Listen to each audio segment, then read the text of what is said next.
Muy buenos días, estimados alumnos del Centro Preuniversitario de la Universidad Nacional Mayor de San Marcos. Buenos días.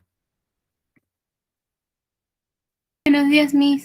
Muy buenos días, estimados alumnos. Vamos a iniciar entonces la semana número 17. Qué rápido, ¿no? Semana número 17 para el taller de habilidad verbal, ¿vale? Vamos a iniciar. Sale la docente Mervivera. Vamos ahí. Entonces, voy a compartir con vosotros mi pantalla. Y quiero que me informen o que me confirmen si es que es posible la observación de la misma. Muy buenas, chicos. ¿Qué tal? ¿Se puede ver, por favor, el texto científico? Habilidad verbal, semana 17.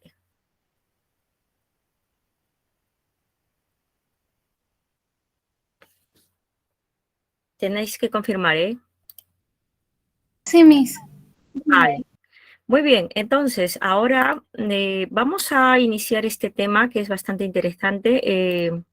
Evidentemente es uno de los últimos temas que trabajamos en la PRE porque es de una densidad y de una complejidad bastante interesante, ¿no? De una novedad que realmente abarca, ¿no? Abarca básicamente todo el sentido de nuestra actividad académica, que es el texto científico. Nosotros decantamos, terminamos, siempre enfocados, todos los estudiantes universitarios, los que han elegido esta carrera, ¿no? Las carreras a las que ustedes están tentando, ¿no? Y siguiendo, es que todos vamos a llegar a un punto de ciencia, ¿no? Y vamos a tener que redactar un texto científico dentro de los márgenes de nuestra ciencia, ¿no? De nuestras disciplinas académicas que hemos cada uno desarrollado y elegido. Entonces, la habilidad verbal, semana 17, y nos vamos al texto científico. Y para comenzar, vamos a ver un video que es bastante de Mundo Mind, de Mundo Mente, acá se llama Mundo Mind,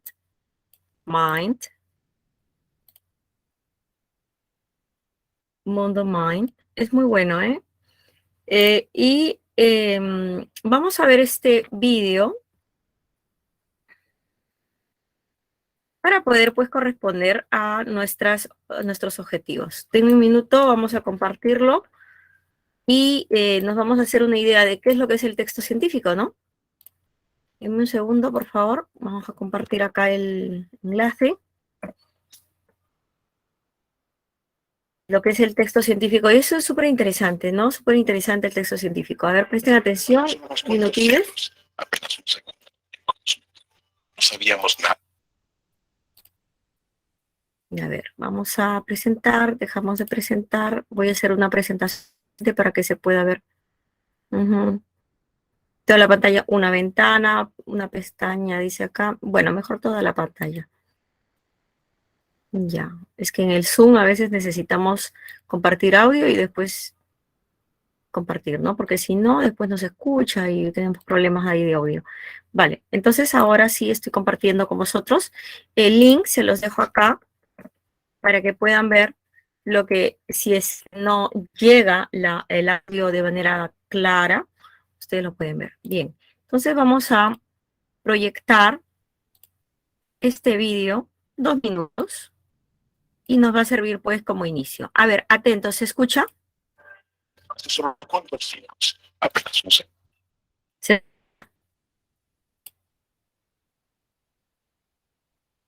¿Jóvenes? Hace solo unos cuantos. Sí, maestra. Perfecto, se ve Sí, y se se escucha, perfecto. Entonces vamos a iniciar. Dice acá, 5 reglas para... ¿Qué es esto? 5 rules to go out about the ignorance, ¿no? Final message comes. Dice, a space time to Odyssey. Ok, vamos a ver este video que tiene que ver con la investigación científica, la ciencia, el texto científico. ¿Ok? Presten atención. Hace solo unos cuantos siglos, apenas no sé. No sabíamos nada sobre dónde o cuándo nos encontramos. Diferentes al resto del cosmos. Estábamos en una especie de prisión. Un universo diminuto contenido en una constelación.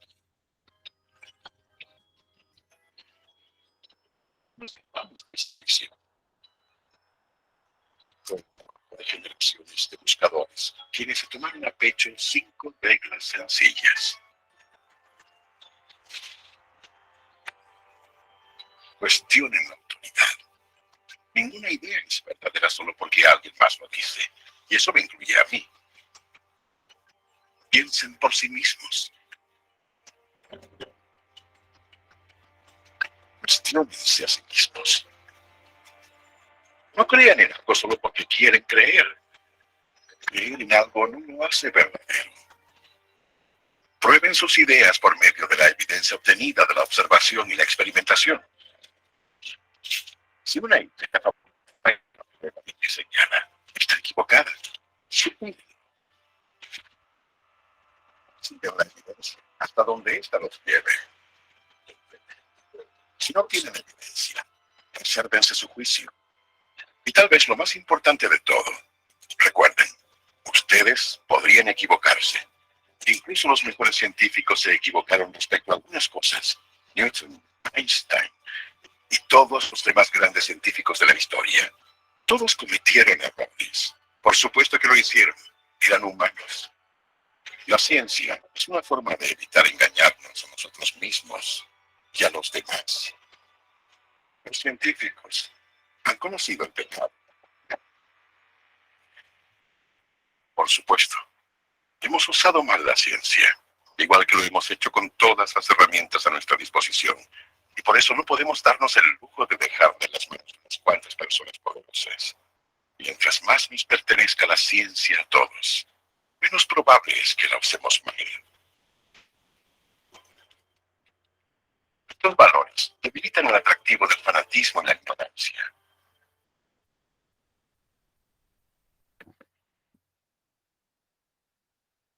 Muy bien, mis estimados alumnos, hemos visto una pequeña introducción a lo que es el tema de hoy, que es el texto científico.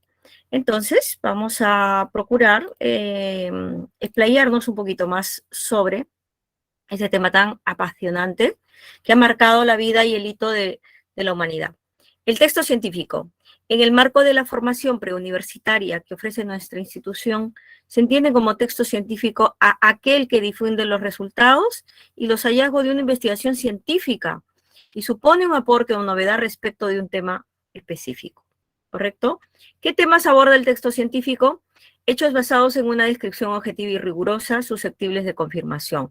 Experimentos que permiten establecer un resultado, la corroboración o la refutación de una hipótesis, un descubrimiento de impacto, desarrollos tecnológicos notables, la explicación de una teoría o un aspecto involucrado en ella. Entonces, el método científico, correcto, está basado justamente en la observación. Primero tenemos que observar, luego investigamos sobre lo que observamos, las hipótesis que nos establecemos, ¿no? Las hipótesis, a ver qué ha pasado aquí, observamos que esto es así, esto es así, y mencionamos o regularizamos nuestras hipótesis, hacemos un experimento para ver si confirmamos nuestra hipótesis, analizamos los datos que nos evidencian ese experimento y finalmente terminamos en algunas conclusiones. Esas conclusiones tienen que ser también observadas por otro y así continúa otra vez el ciclo, ¿no?, de la investigación científica.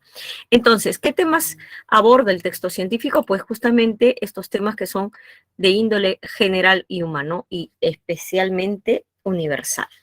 Características del texto científico: expone el asunto en forma objetiva, ¿no? O sea, tenemos que observar.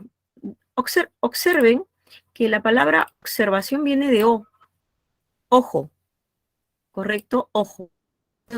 Observar. Es una característica fundamental del texto científico, la observación. Y por tanto es objetiva. Acuérdense de esta palabra, asócienla. Memotecnia, ojo, observación, objetivo. Se dirige a un público específico, que obviamente no todos vamos a comprender un fenómeno determinado. Tiene un lenguaje claro, con palabras de carácter académico o profesional. La información expuesta es verificable y se citan sus fuentes. Se centra en el tema principal sin profundizar en temas relacionados y es breve. Es breve. Textos científicos. Vamos a ver dos tipos de textos científicos, los especializados y los divulgativos. Los especializados son textos que tienen un grado de dificultad y exigen conocimientos del tema. Los que generalmente son muy específicos, se usa el lenguaje avanzado y técnico. En revistas especializadas, para un receptor con dominio del tema, complejidad en los tecnicismos y en la sintaxis. Los textos científicos especializados son aquellos que ustedes algún día, definitivamente y muy pronto, espero yo, de haber terminado la carrera, sustenten su tesis, sustenten una investigación en alguna revista indexada, se conviertan en unos investigadores. Entonces, cuando ustedes, todos vosotros, ustedes sean investigadores, como yo, como muchos académicos, ¿sí? Entonces van a tener que profundizar, ¿no?, el tema de sus investigaciones. Y ahí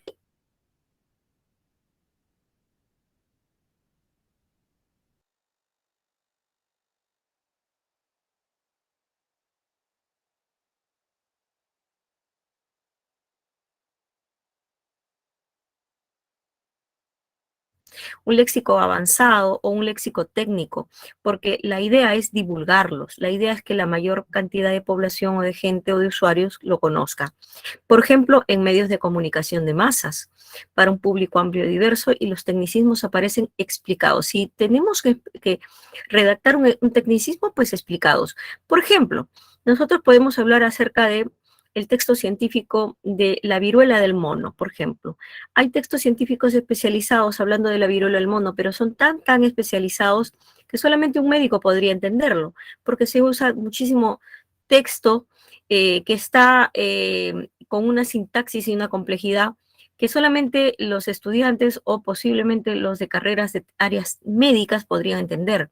Sin embargo, el mismo tema, como es un tema general, es un tema de nivel y de divulgación pública, podría ser empleado, ¿correcto? Y se emplea para las masas, porque la viruela del mono es importante, es una patología que se está irradiando, se está,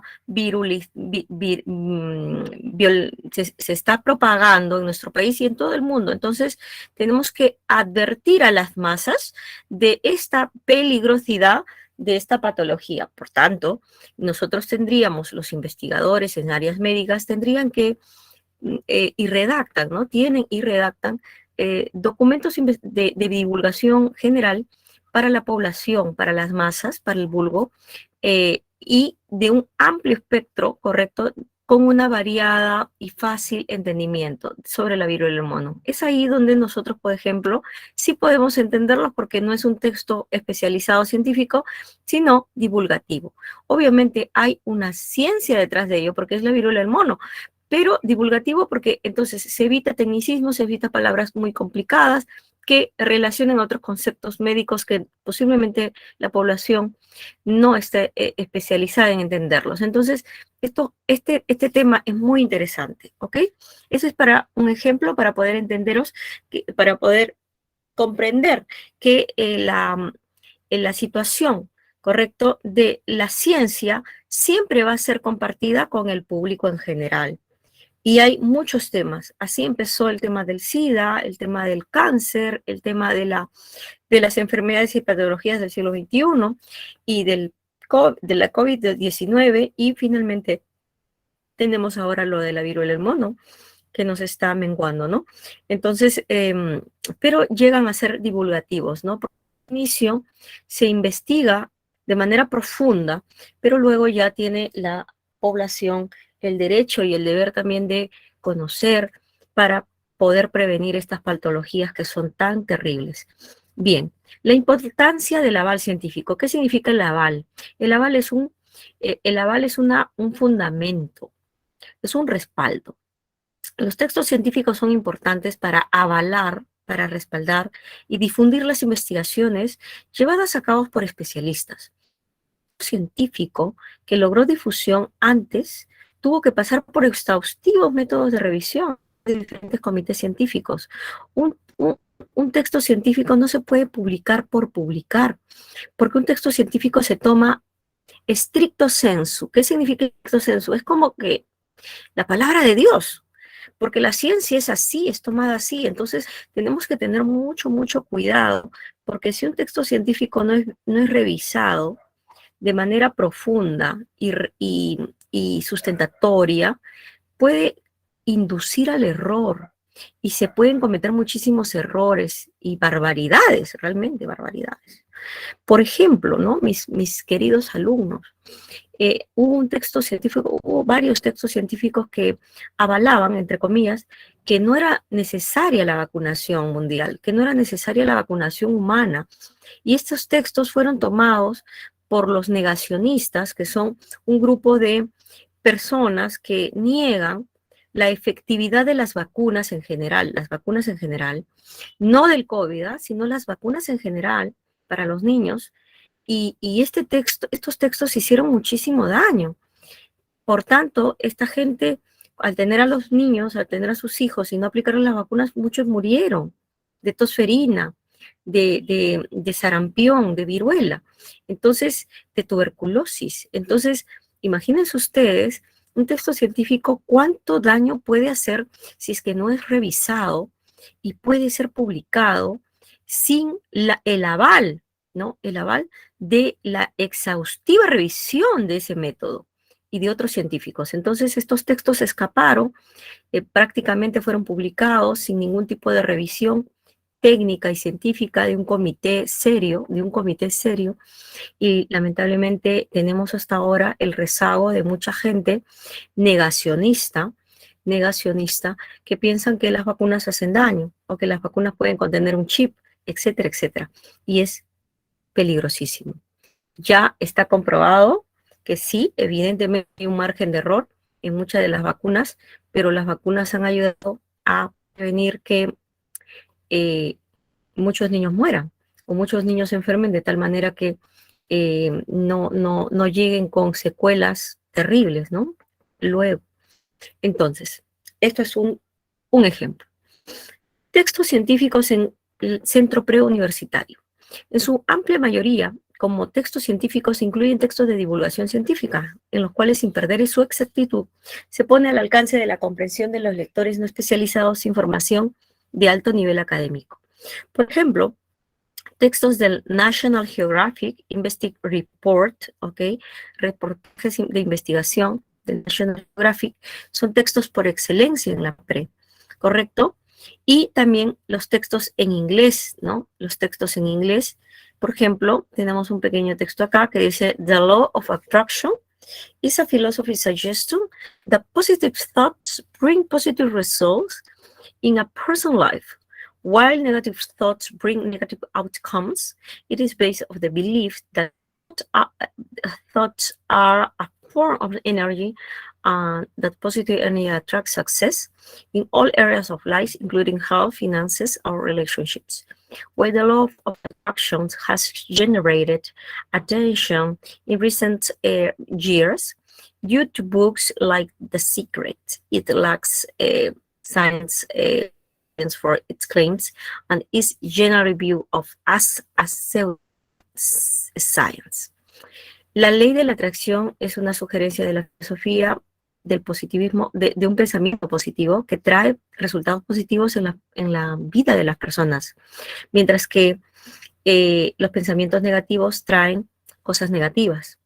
Esto está basado en la creencia y el pensamiento de que la energía, la forma de la energía, atrae energía positiva, éxito en todas las áreas de la vida, incluye la salud, las finanzas y las relaciones. Mientras que la ley de la atracción ha generado atención en los últimos años en un libro como El Secreto. Esta es una evidencia científica de cómo nosotros podemos generalmente ver una pseudociencia, porque esto creen. El texto dice, ¿no? Que la gente que piensa que la posición o el tener una actitud positiva trae cosas positivas y una energía negativa trae cosas negativas, y está basado en un libro que se llama El Secreto, The Secret, es una pseudociencia, o sea, no está comprobado. Entonces, pues, ¿cuál sería? Dice, it is compatible to affirm that the law of attraction, es compatible afirmar que la ley de la atracción, en este caso, pues, no es una ciencia, ¿no? That not possess the necessary characteristics to be considered science. No posee las características necesarias para ser considerados ciencia. Número 1. That not possess the necessary characteristics to be considered science. Mis queridos mis queridos alumnos, aquí tenemos entonces un ejemplito, ¿no? De texto científico. Muy bien, thanks. Ahora vamos a pasar. ¿Hasta aquí todo bien, jóvenes? Importante es la ciencia. Qué interesante es porque nuestros caminos van a dar a ello, a la ciencia. ¿Está todo claro?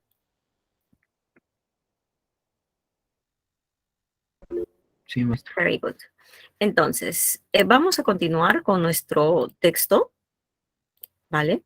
Dice acá, habilidad verbal, semana 17A, el texto científico. El texto científico da a conocer información o resultados asociados con la práctica de la investigación científica.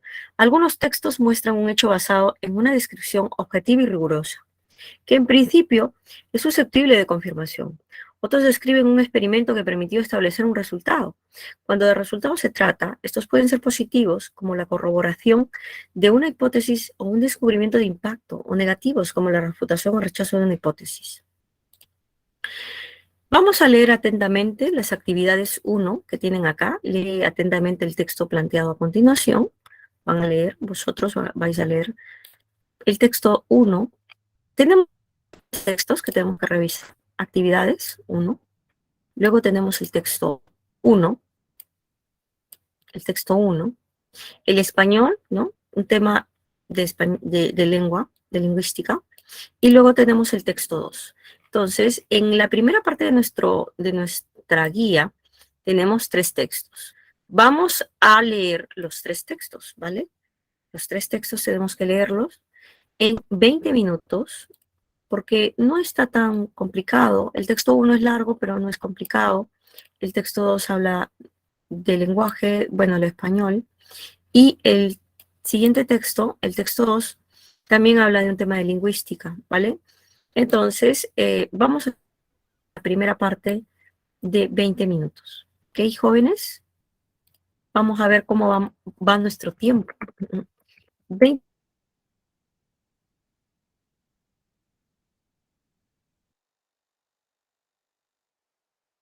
texto.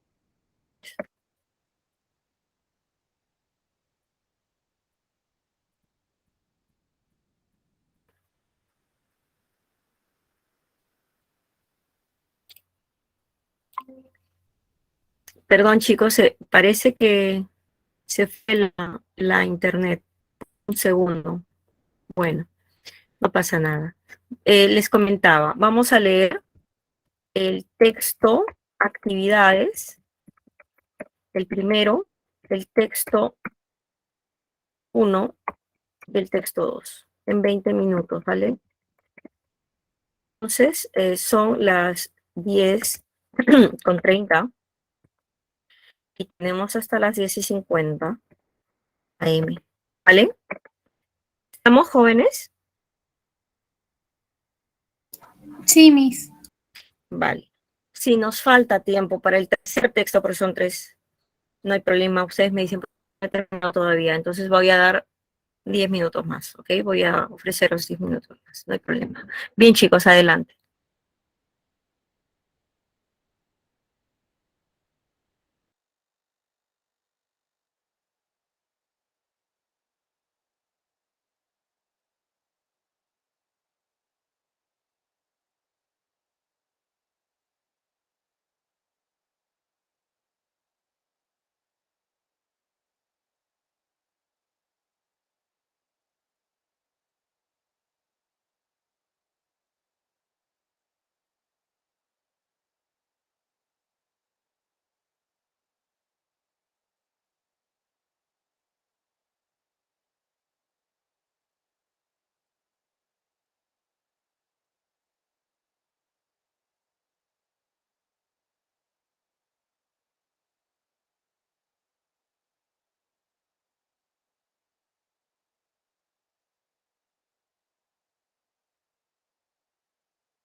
Estimados alumnos, vamos a retornar. ¿Cómo van?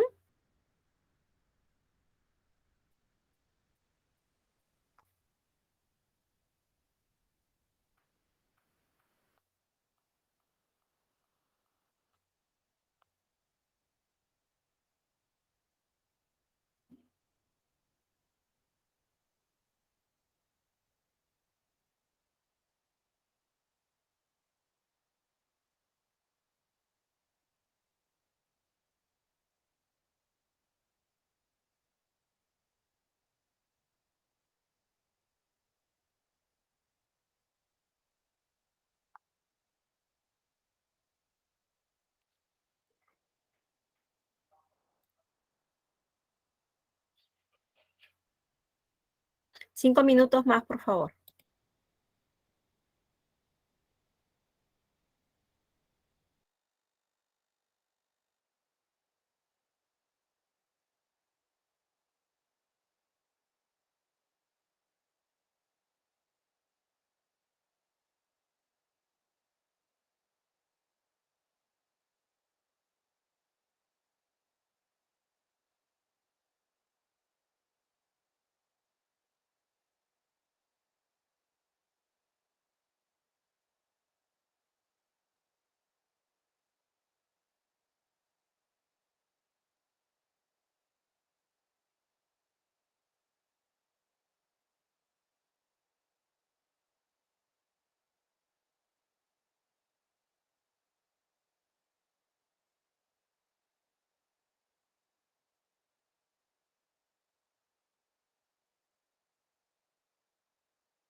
Mis estimados estudiantes, vamos a continuar, por favor.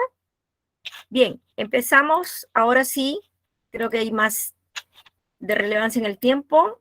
Atentos, por favor, mis queridos alumnos. Vamos a continuar. Atentos. Lea atentamente el texto planeado. A continuación, nuestros esfuerzos para entender nuestra naturaleza como humanos se inician, ¿no? Se inician desde diversos puntos de vista. Pero dado que somos parte del reino animal, tiene sentido tratar de apreciar al menos parte.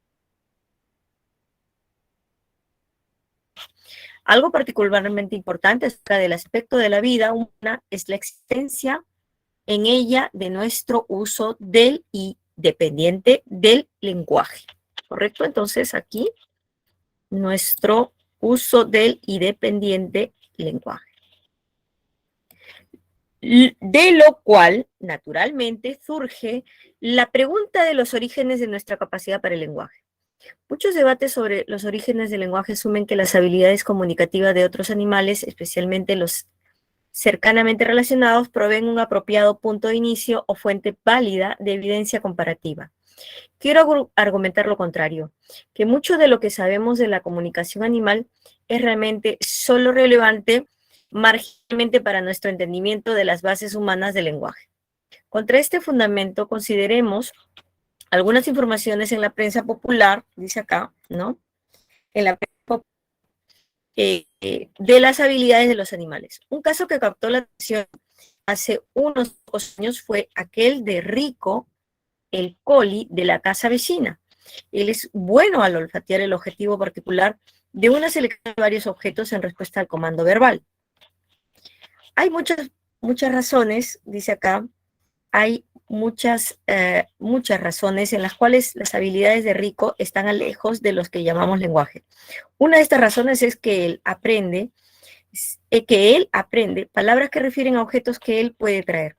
Muchas palabras en las naturales son verbos correr o gustar, adjetivos pequeño o improbable, palabras gramaticales como sobre, es, entre otras. Aparentemente, solo responde a su dueña, mientras que los humanos podemos desempeñar el papel de hablantes o de oyentes. Y hay un punto más sutil. Cuando el niño aprende una palabra como media, puede usarla para hablar de la media que está ahí. Preguntar, ¿dónde está la media? Decir, ¿esa es mi media? Una palabra puede ser usada de formas distintas en distintas situaciones, pero podría decirse que las palabras de Rico siempre refieren a una situación específica. Traer un objeto no significa que sugiero que la comunicación animal carece de interés comparada con el lenguaje humano, o inferior para los propósitos para los cuales son destinados, solo que hay diferencias esenciales. Una de ellas, la más importante, es que los individuos, a partir de un número finito de sonidos que le ofrece su lengua, puede generar probabilidades ad infinitum, o sea, infinitas probabilidades. Esta propiedad se le denomina recursividad y al parecer es privativo del lenguaje humano. O sea, solamente el lenguaje. Privativo quiere decir que solamente el ser humano puede, con un número finito de fonemas, producir infinitas formas, ad infinitum, ¿no? Y eso se llama recursividad. Muy bien, mis queridos alumnos. Entonces, ¿cuál es el tema central del texto? Profesora, el lenguaje humano y su peculiaridad con respecto a la comunicación animal, ¿no? Porque está poniendo ahí un ejemplo. El autor se centra en el lenguaje humano y la diferencia, ¿no?, que éste tiene con respecto a la comunicación animal. La diferencia es que tiene recursividad. El ser humano puede, con un número finito de fonemas o de palabras, crear infinitas estructuras. 1A. 2. La palabra papel adquiere el sentido contextual de función, ¿no? El emisor nosotros dice acá, ¿no? En la comunicación humana el individuo no solamente es el receptor, sino también cumple la función de hablante. La función, ¿no? Función. 2D. 3. Respecto de la óptica desarrollada, ¿no? Respecto de la óptica desarrollada, en el texto acerca del lenguaje humano, resulta incompatible afirmar que, como objeto de estudio, es más importante que la comunicación animal, ¿no? 3C de casa. 3C de casa. ¿Correcto? C de casa. Muy bien. Entonces, ahí tenemos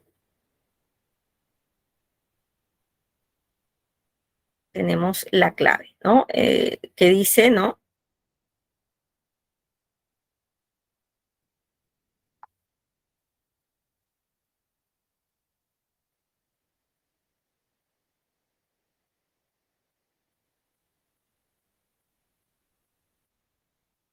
Listo, entonces tenemos ahí, como es objeto de estudio, es más importante que la comunicación animal, ¿no? El autor señala que la comunicación animal es distinta del lenguaje humano, pero, correcto, pero no por ello deja de ser un objeto de estudio atractivo, ¿ok?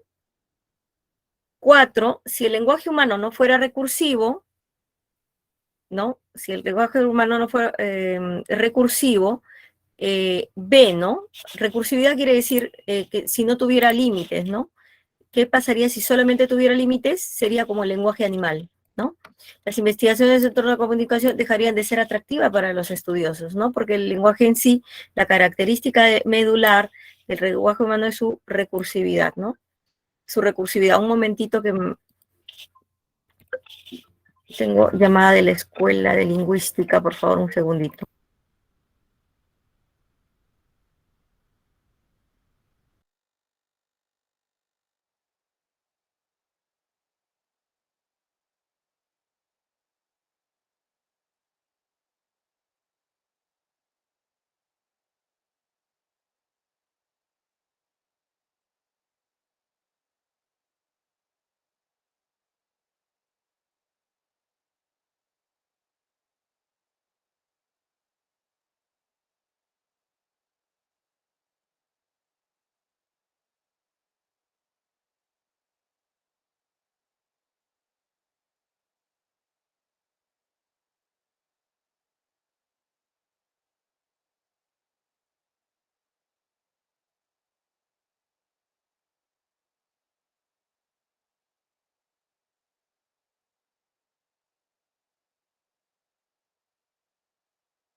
Listo, chicos. Entonces, sí, ¿no? Si el lenguaje humano fuera como el lenguaje de los animales, ¿no? No fuera recursivo, entonces no vale la pena, ¿no? Investigarlo desde ese punto de vista. Entonces la clave sería la letra B de beso, ¿no? En este caso, si el lenguaje humano no fuera recursivo, probablemente muchas de las manifestaciones de comunicación animal podrían equipararse con este, ¿no? O sea, hablaríamos igual con los animales, ¿no?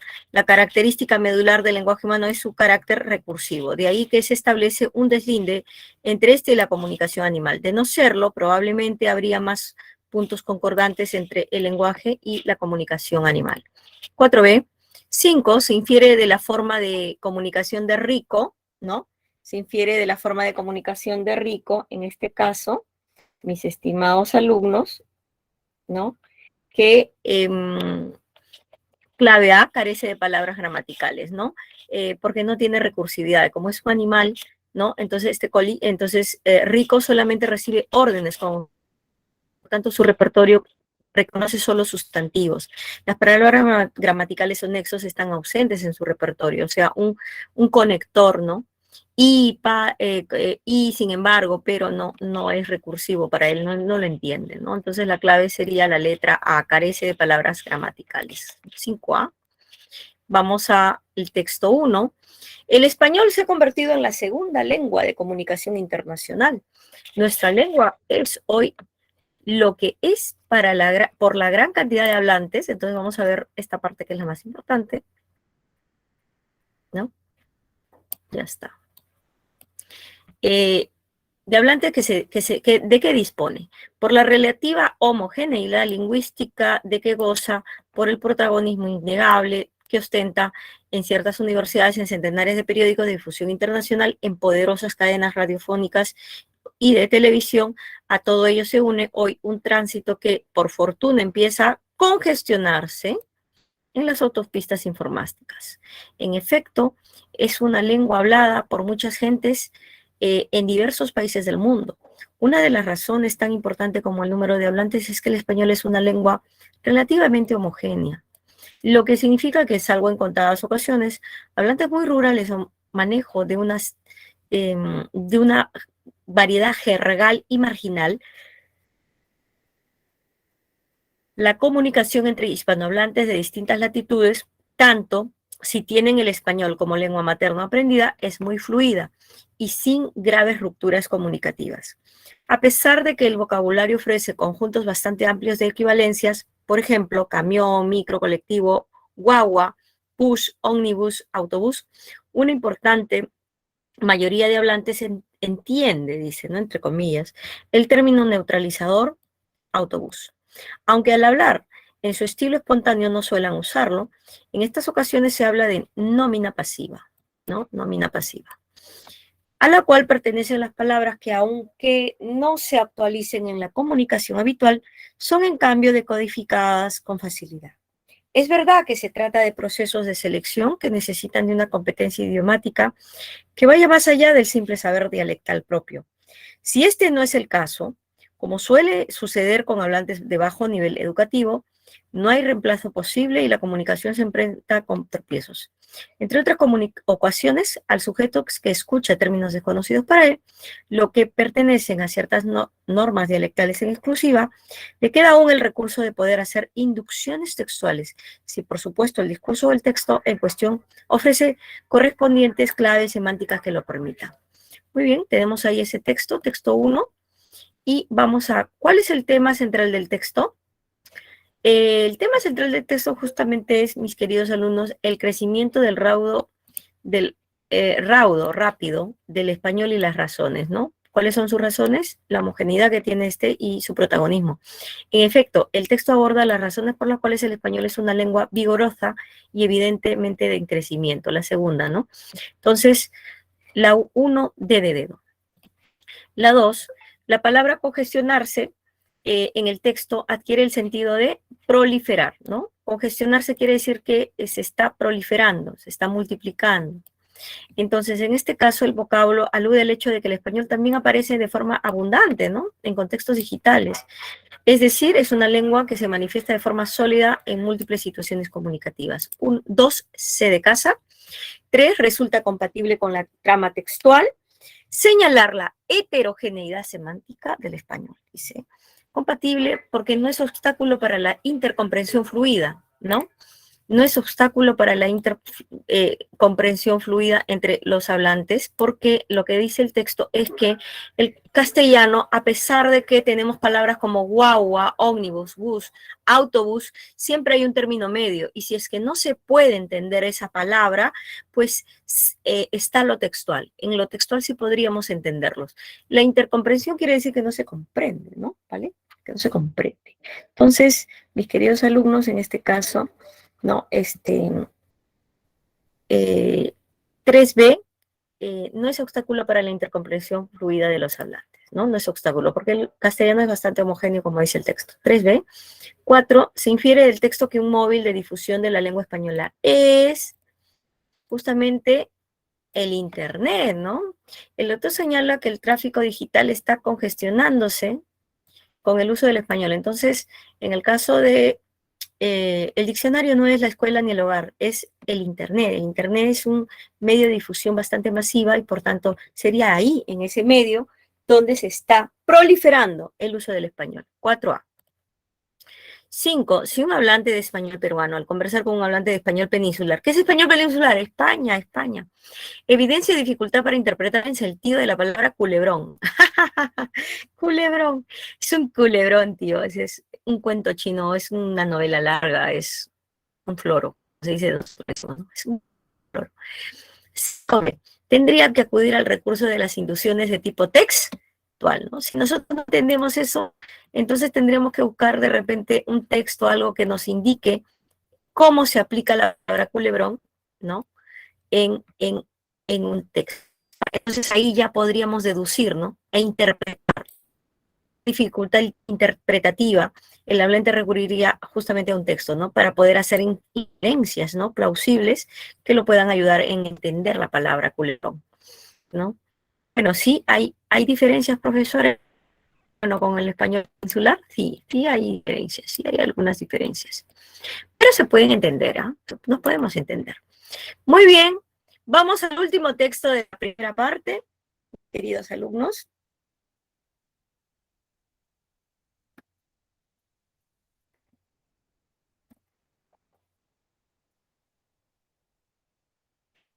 Vamos entonces a la última parte de nuestro trabajo, ¿correcto? Vamos a ver. El estudio del lenguaje comprende un campo bastante amplio en el que probablemente, a ver, vamos a hablar acerca del estudio del lenguaje también. Dice acá, están involucrados incluso aspectos que están fuera de la indagación científica. Perdón. Pero, ¿por qué estudiar el lenguaje? Pregunta. Existen muchas respuestas posibles para esta pregunta.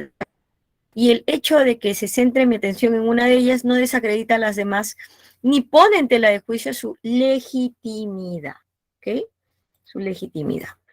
Entonces, uno puede, por ejemplo, encontrarse fascinado, dice, por los elementos del lenguaje en sí mismos, ¿no? Y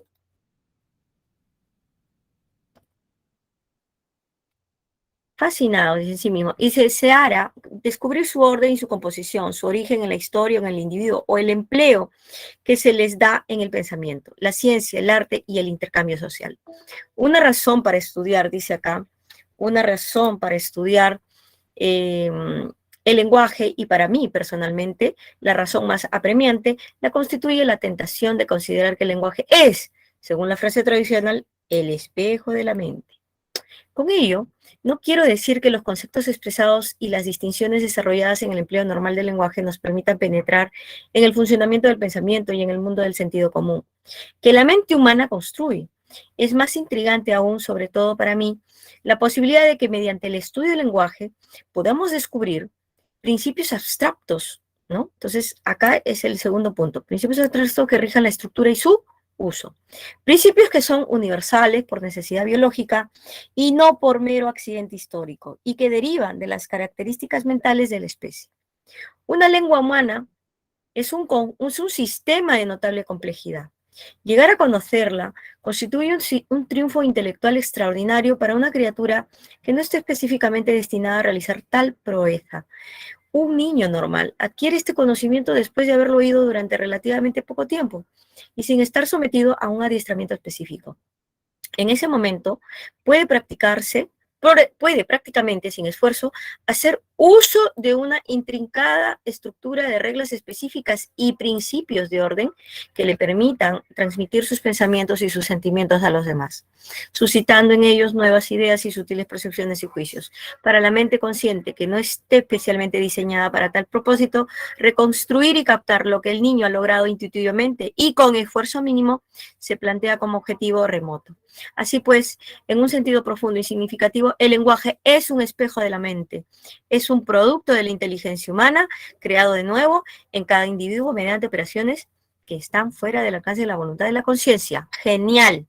Así pues, en sentido profundo significa, el lenguaje es un espejo de la mente, producto de la inteligencia humana y creado de nuevo en cada individuo. Creado de nuevo quiere decir que está intrínseco en cada individuo, innato, mediante operaciones que están fuera del alcance de la voluntad y la conciencia. Quiere decir que el lenguaje es innato, que fluye.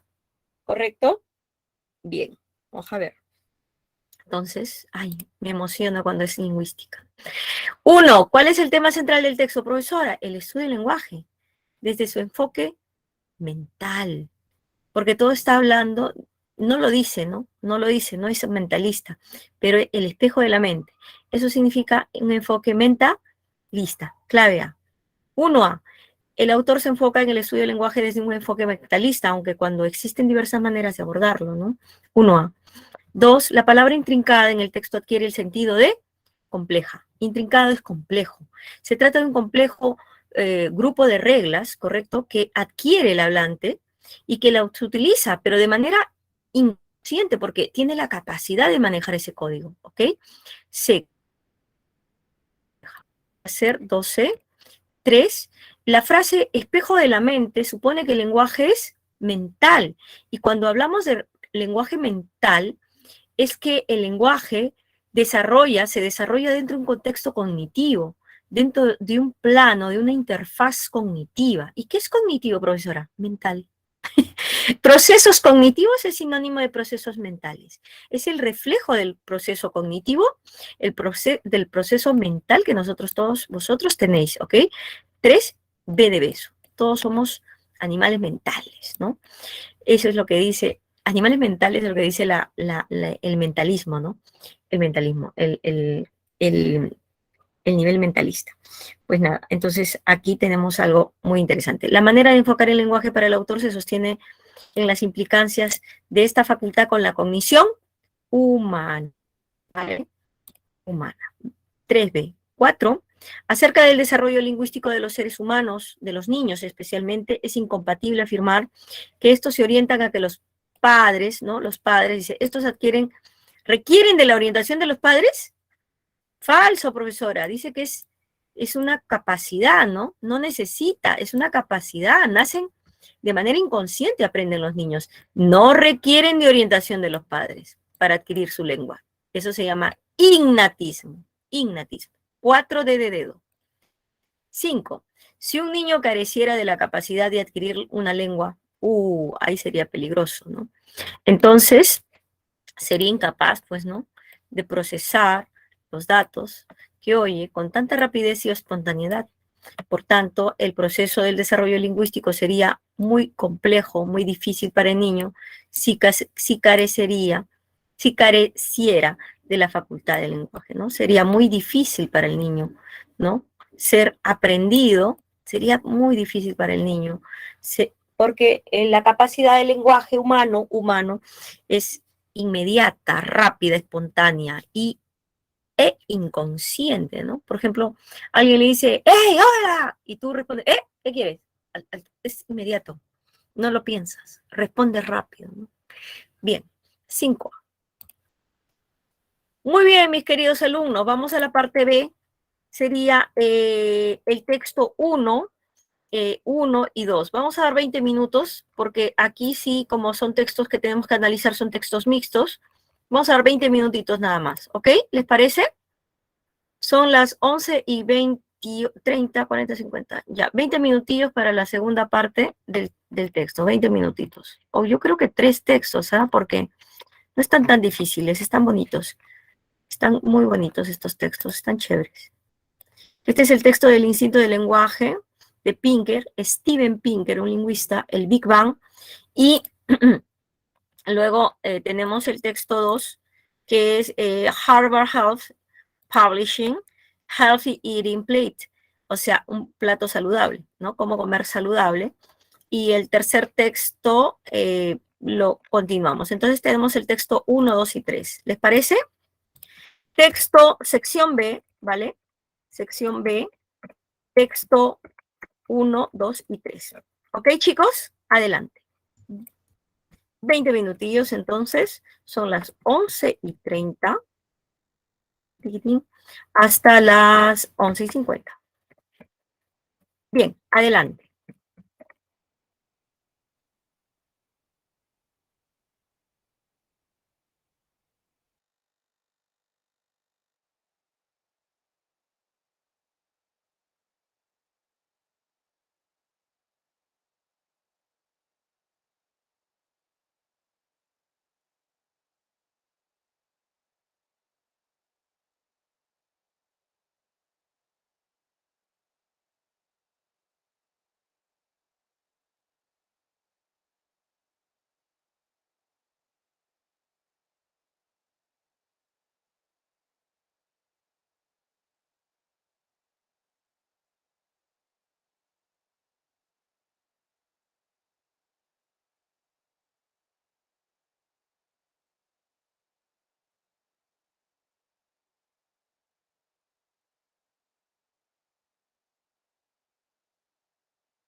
Estimados alumnos, faltan 3 minutos para el receso. ¿Tienen alguna consulta hasta aquí?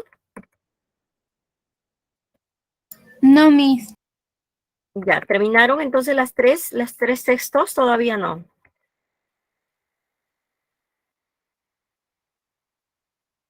Más o menos, Miss, falta poquito. Falta poquito, ya, está bien. Entonces, vamos a darnos un espacio. Ya falta 2 minutos para el receso, entonces yo creo conveniente que esperemos el receso para que podamos ya luego completar la segunda parte de nuestra separata, ¿no? Que estamos en buen tiempo, no hay problema.